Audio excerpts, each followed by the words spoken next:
The following program was provided by an independent producer solely responsible for its content. The opinions expressed do not necessarily represent the views of this station, its staff, board of directors, or underwriters.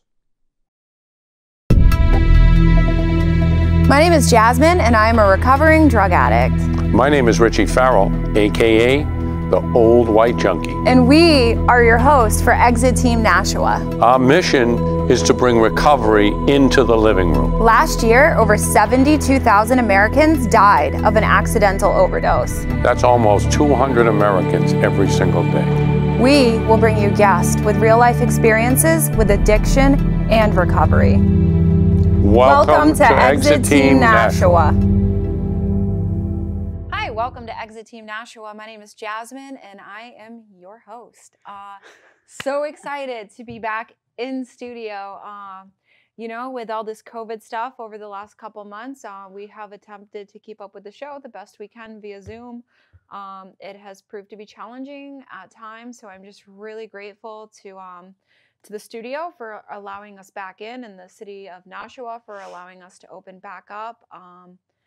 And more than anything, I hope that this show reaches some people, because although I'm grateful to be here, and this is something that I absolutely love to do, this show and this platform is never about me, and it's about you and about who we can help. And so with all of that being said, we got a new setup. Hey! I liked sitting behind the table before I could hide. I don't have a table to hide behind anymore. So those of you that are new to the show, you might not recognize Maurine. Maurine has been on the show several times in the past. I call her Mo. Her name's Mo to me. Hi, Mo. Hi. How are you doing? I'm okay. Doing good. good. This is funny because we just work together all day. But I'm gonna sit like this. So okay. That's a good idea, actually. Yeah. So what brings you to the show? Well, you asked me. Yeah, I've been on the show a couple times just as a co-host, really. But I'm excited to be here and to hopefully, help somebody else. So we met, how many years ago? A little over 4. 4 years ago, early recovery. Shout out to Rise Above. We were at Rise Above.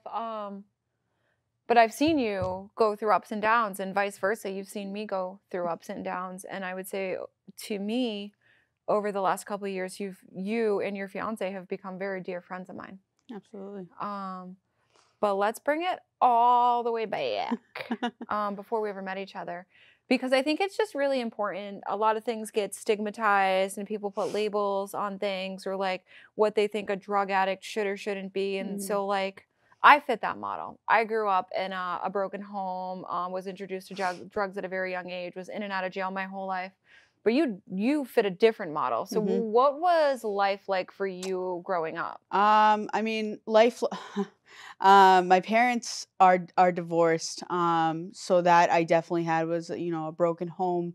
But I wouldn't call my family broken by any means. I grew up with everything I ever needed and wanted. Pretty well-off family. I have a identical twin sister that does not have this disease, and I have an older brother that does not have this disease.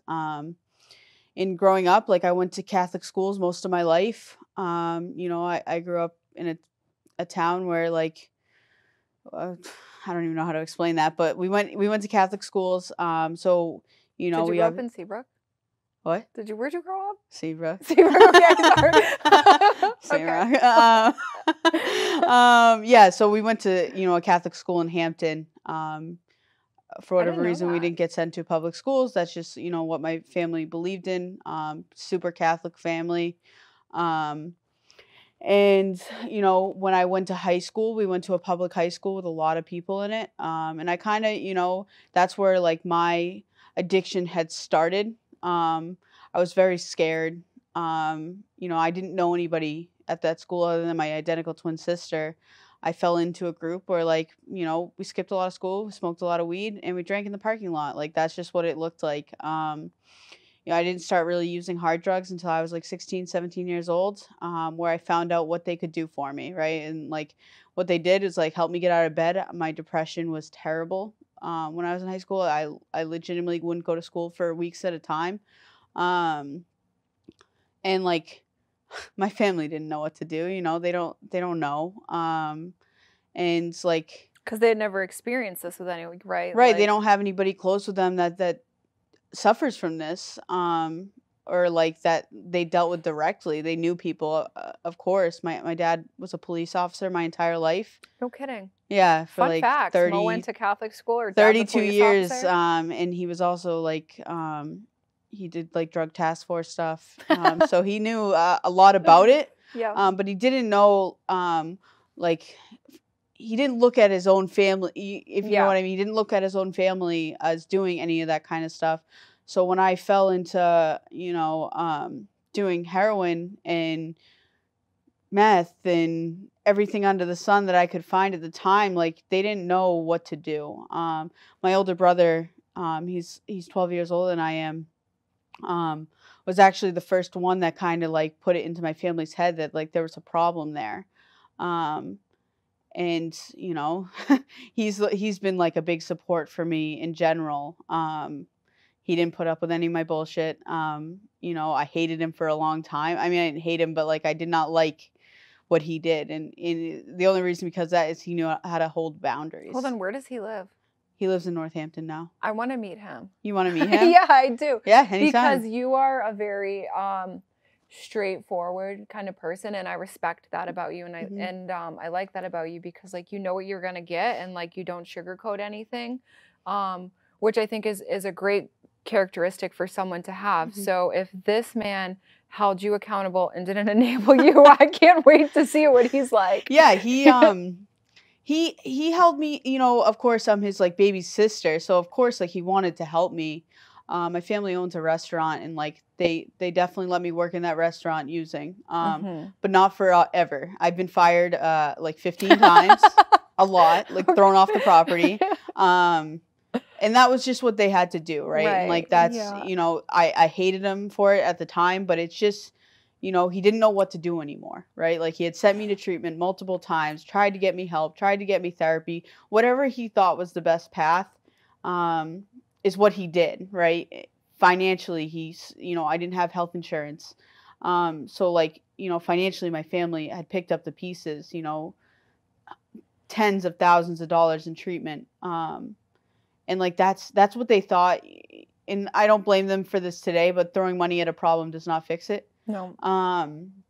But that's what they thought was, the solution. And they didn't know any other way at the time. And I think that's what a lot of families struggle with now is like, hopefully this will fix it. Hopefully this treatment will fix it. It's like, no, I got to fix it. It doesn't matter where I am, and I've proved that to myself multiple times. I got sober in a town that's 45 minutes from my hometown. It didn't matter where I was. It's, who I was and like what I wanted to do. Yeah. What do you think happened to like make you want to change? I don't know. I think one day I woke up, I was hungover from drinking the night before. I was out of drugs, and I woke up on my mom's couch. I had gotten kicked out of Rise Above like a week before that. And I told my mom told me I had 2 weeks to get my shit together. And that's so that great. Is her, right? Like that's what she does. Yeah, 2 weeks. 2 weeks to get my shit together. And like I wasn't when I first went home, I was not sure what that meant, with getting my shit together, but I woke up like a week later. It was Christmas Eve, and I was done. I don't know what that looked like, and I think everybody's story is a little different. I woke up and I called my house manager that day, and I said, I need to get back into sober living. She let me back in off a lie. Shout out to Michelle. And she knew I was lying for sure. That I did not have, 2 weeks sober or whatever she was going to let me back in to have. I had about 6 days. And I I don't know, a spiritual experience. I don't really know how to explain it. Like, unless you've had it and been there, like, it's hard to explain. You just wake up and you're so sick of who you are, and what you've done in the past that you're just like, all right, I'll do whatever it takes to not be this person. And like, to be like, my family was embarrassed to, like, you know, embarrassed for me to be there because I was just up all the time. So Christmas Eve, you went back to sober living. No, I went back to sober living on New Year's Eve. Okay. You went back to sober living, and like, what did that look like for you? The detox was pretty much over for me. I didn't really know what to do. Like, I knew like what they talked about, because I had done it in the past, you know, did it to say I did it. But I went up to somebody that I knew in a meeting, and I asked her if she could be my sponsor. She was the only one I knew in the meeting. And she said no. She said absolutely not. I said, all right, cool. I tried, you know, and then she goes, but I got the girl for you. I was like, all right, shit. Yeah, and Alex, her name's Alex, and she's tough. She's a tough one. But she sincerely like saved my life. Like, she didn't like beat around the bush by any means. I needed some tough love. When I came back in, I needed somebody to tell me to shut the hell up. Mm-hmm. And like, my feelings weren't facts. And like, and I needed somebody to like tell me that like I was a selfish person, because I had done a lot of wrong. And she did. That's what she did for me, right? And she brought me through the steps.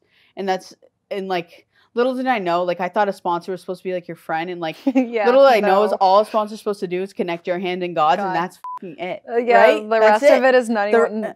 The rest of it's a bonus. Yeah. If they're you know, and like, yes, she did end up becoming a friend to me. She's no longer my sponsor, and that's, you know, we still remain friends today. And like, I'd do anything for her, she'd do anything for me. But, you know, I did the steps very quickly. I went through them in like, I don't know, 6 or 7 months. Some people's are slower, some are faster. It's just whoever, you know, that's your experience. And I started sponsoring immediately, and sponsoring, like, your first sponsee is such a trooper, to say the least. Is that the truth or what, though? I don't know, because I was like on such an ego trip when I started sponsoring. Like, my sponsee was not a trooper. I had every little thing like lined out for them, like what they must be doing, because I knew, right? Yeah, I just winged it. Like, you know what I mean? Like, I feel like when you first go through the book, like, I had never been through it before, right? Like, a lot of people have been through it a lot and like can like tell you all about it. Like, I couldn't have. Like, I had to like reread it by myself because I was like, shit, I don't remember how to talk about this. But yeah, you get it eventually, you know. But shout out to her. She knows who she is. I still sponsor her today, which is like the weirdest thing. Like, she left Nashua and she came back around and asked me to sponsor her again. I was like, wow, you're really sticking it out for this one. For punishment. Yeah. And then like, I don't know, people just like, I feel like when you do the right thing, the right things happen to you, right? And like, I don't know why, like, the house manager, like, I'm sure she wasn't a big fan of me. I was a huge hoe. You know what I mean? Like, I was, you know, that's the truth. And like, you know, she didn't like those that much.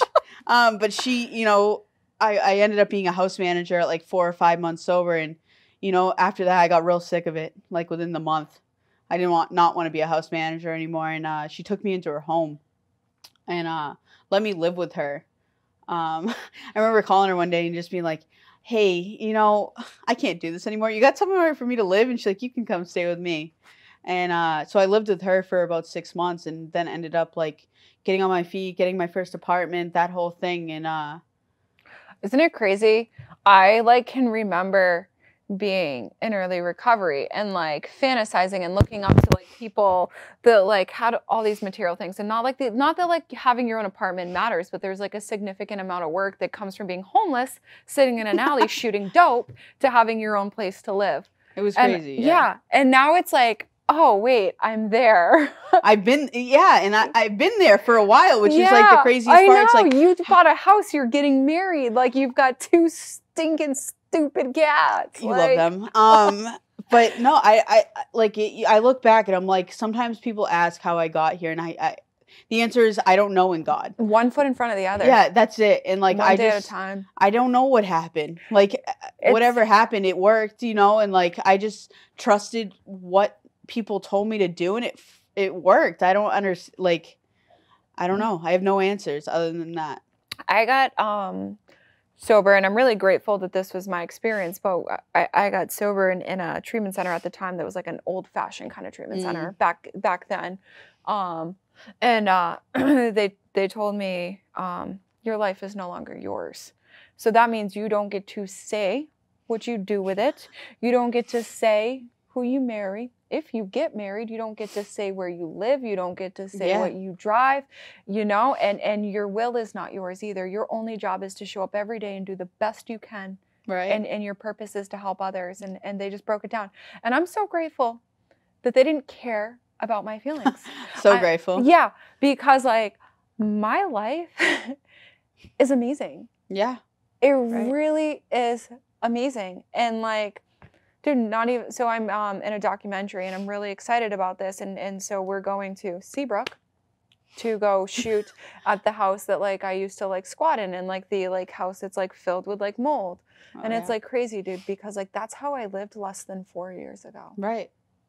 Yeah, I don't even know, like, that's what I was hanging out in, like, trap houses. Like, it's so, I'm just, like, trying to picture you in a trap house. It's the craziest thing in the world, because I was, like, not, you know, one of those people. Like, you didn't fit in? No. Whoa, no, absolutely not. I only know you sober, but, like, I know me, like, not sober definitely fit in at a trap house, so. Yeah, yeah. I don't know how I fit. I don't know. I feel like when you're using, you just like meet people and you just hang out with them. Yeah, the unwelcome hanger-on. Yeah, I was that person. Dude, I don't care, like dude. I did not fit in, but I was just there for a good time. You know, like I don't know. I don't know what how I got there. It's like I don't even care, dude. I'm having a good time. Yeah, I'm pretty sure nobody liked me. Like I'm almost positive nobody liked me. But I don't think I cared either. Like, right. I think I thought they liked me, but they definitely didn't. Now that I look back on the times. In like, I don't know, like all those like friends that I thought like were my friends, right? Like those, like you were like best friends, like taking pics with. Oh yeah, dude. Oh my God, good ones. Early recovery too. You know, and like some of them like are doing really well nowadays, and like that's great, you know. But like back then, when like that, I don't know if I'd call that friendships, you know. Isn't it crazy? Like what, like just like how your perspective like shifts on everything, and like today, like my friends would like literally do anything, and like. My friends, like, also, like, if they see me, like, walking, like, a tricky line or, like, you know, like, maybe, like, doing some self-destructive behaviors. For example, my Steel on Steel group, people in my Steel on Steel group are my friends, and they keep asking me why I choose to abuse myself around work instead of co-signing that, you know what I mean? And like, and this has been this is nothing to do with the establishment that I work for. This is a me thing. Mm-hmm. Every job I've ever had, I overwork myself so I don't balance, and no one asked me to do it. No, I do that to myself. I know, when you have to tell your boss to go home, it's a problem. Yeah.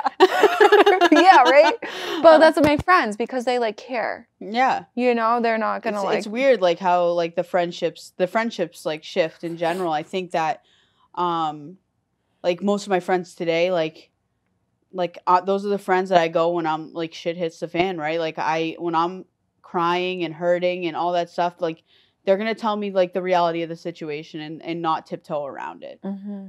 And like I don't need somebody to tiptoe around it. I tiptoe around it. I know, you know? right? Dude. And I got lots of people that will co-sign it. Like so.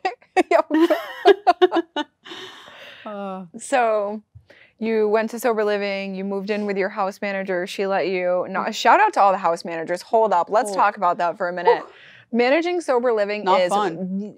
I mean, I've done a lot of different things in recovery, in the treatment industry. all around it. And I'm telling you, the most challenging thing that I've ever done is manage sober living. It's so hard. I would never, even when like I have sponsees that are at that point, I'm like, I advise them. I'm like, careful. Yeah. It's a lot. I did it for a month, 1 month, a single month. And I was like, whoo, this is not fun. Yeah. And like a bunch of girls had like gotten drunk. Like when I was sleeping, I had worked a double at my job. Like I was waitressing at the time, and I had to go in for another double the next day. And I was so mad. It was 6 a.m. I got a call from the person that ran all the houses, and she goes, "Hey, you got 4 girls drunk in your house right now." I was like, "Great, great." Next day I called her. I said, "I'm done." Yeah, and you just like, it's hard. I shout out to anybody that does that long term. Whew. Mm-hmm. You have to literally like stop what you're doing to address that, and people's lives depend upon it. Yes. You know, like Scary. the entire community can be at jeopardy if you do not handle the situation correctly. Absolutely. Mhm. And that's like that. No, absolutely not. I would never do it again. So what's your life like today? My life is good. I mean, I work in treatment. I honestly don't think I ever thought I would do it again. Yeah. Yeah. I told you that. Like Yeah. I worked in sales before this, and come to find out, it's like not my dream come true working in sales. Mhm. And like I was fearful to go back in treatment, if I'm being honest. And that's my truth. Just because I seem to, throw all my emotion and what I do into it, right? And like today I think I found some boundary between it. But that's what work looks like. My life is chaotic but great. I have great relationships. My family trusts me. I have keys to their restaurant. You know what I mean? I'm able to walk into my mom's house with no problem. She doesn't have to hide her purse today, right? And like I'm getting married, bought a house. Like I don't know, life just happens. Like when you're doing good, like life just happens for you. And there's been a lot of ups and downs through that, right? Like I can't lie to you and say I've never wanted to get high in these past 3, almost 4 years. Like I can't lie and say that hasn't been true for me. It has, right? And like I just haven't, right? I just haven't picked up, and like that's because like I've trusted like God, that like God had a plan, and like shit has hit the fan, and I just haven't picked up, and like that's it. Like I don't really have any answers other than that, right? Like I don't know. Our only job is to just show up and be a decent human. Yeah, that's it. Other than that, everything else will unfold organically and better than we could plan for. Yeah. When I was in treatment, I was like, all right, I'm going to find a way for my mom to allow me back into her house. You know what I mean? I was like, that was like my like biggest aspiration for myself, was to like find a way to get 32 years old, to find a way to get back home. Yeah, I don't like this last time I didn't even want to go home. I didn't want to. Like I was telling you, I was so fed up with who I was that I was willing to like never go back there. And I never did. I never once thought, even at 2, when I hit my 3 year, I never thought I was going to go back home. My mom has asked me to come take over her house, and I still have not gone back, like, and that's just because I don't want to. I don't need to, right? I don't need to rely on my parents anymore. I don't need to rely that I need somewhere to stay. I need somewhere, like, I don't, like, I got this, right? And like life gets tough, right? Like, yes. I don't know, like it's gotten real tough. I've been at like a lot of breaking points, and still haven't picked up. Yup, I would say like the biggest thing that helps me through life's challenges is like my connection with women. Yeah, I agree with that. Definitely. Like like obviously like God is like the center of my recovery, but like not far behind that, and I know that God is in that, is my connection with women. Like it is just like a pillar. Yeah, for me. I mean, I have like a mix between men and women friends. I have a lot of men friends also.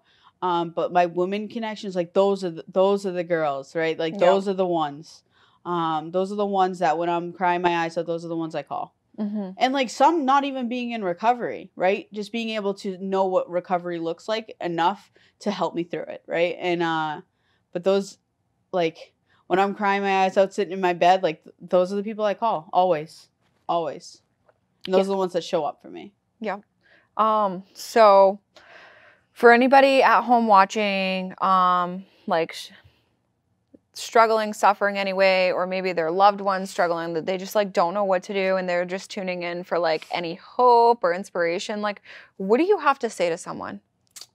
Don't give up on yourself. I think that everyone has a good chance at recovery. I think every single person, no matter what you've been through, where you've been, whatever, I think anybody can honestly do this if they give themselves a shot at it.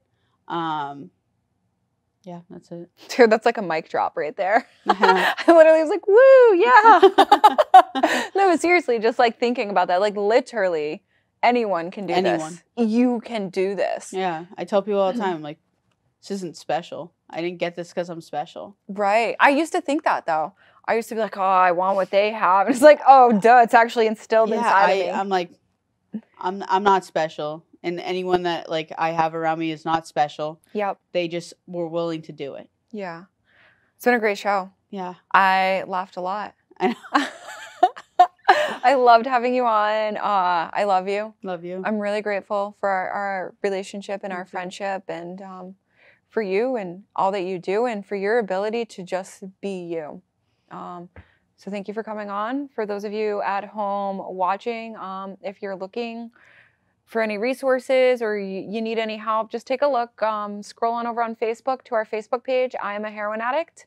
You can shoot us a DM and we'll hit you back with resources. Don't care if you have insurance, you don't have insurance, your loved one needs help and you're not sure if they're looking for help. You don't know what to do. Your mom, you need to call. I don't care what it is. You don't even have to be struggling with substance use disorder. We're here to help anyone and whatever it is that you're going through. Look us up on Facebook. I am a heroin addict is the name of our Facebook page. And tune in for next show. We love you.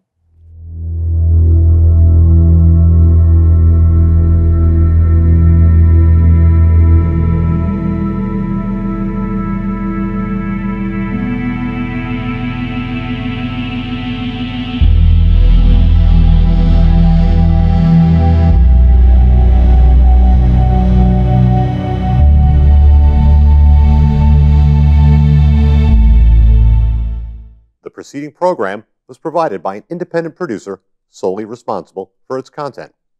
The opinions expressed do not necessarily represent the views of this station, its staff, board of directors, or underwriters.